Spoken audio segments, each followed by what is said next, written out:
দিনাজপুরের মাঠে মাঠে চলছে বোরো ধান কাটা ও মাড়াইয়ের ব্যস্ততা। এবার ফলন ভালো হলেও দাম নিয়ে দুশ্চিন্তায় চাষিরা। সরকারি খাদ্য গুদামে ধান দিতে গিয়ে হয়রানির শিকার হচ্ছে বলে অভিযোগ তাদের। এ কারণে সরকারি ব্যবস্থাপনার বাইরে ধান বিক্রি করতে গিয়ে অসাধু ব্যবসায়ী সিন্ডিকেটের কবলে পড়ছে তারা। এমনকি সরকার নির্ধারিত দাম চেয়ে কম দামে ধান বিক্রি করতেও বাধ্য হচ্ছে।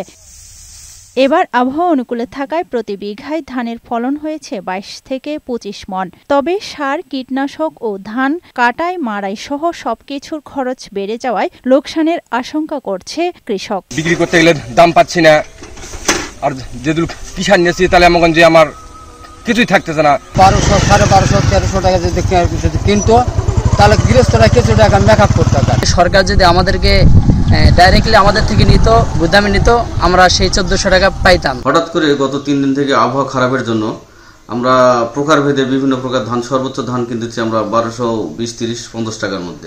আবহাওয়া ভালো হলে হয়তো ধানের দামটা আবার বাড়তির পথে যাবে। প্রণোদনার মাধ্যমে কৃষকদের ধান চাষে আগ্রহী করে তোলার পাশাপাশি মাঠ পর্যায়ে সব ধরনের সহযোগিতা দেওয়া হচ্ছে বলে জানিয়েছে কৃষি বিভাগ। আমাদের এখন আসলে ধান কর্তন শুরু হয়ে গেছে হাকিমপুর উপজেলায়।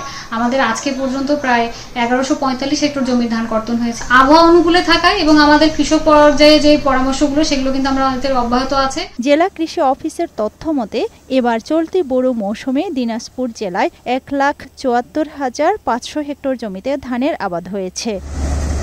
আফরোজা সুলতানা, বৈশাখী সংবাদ।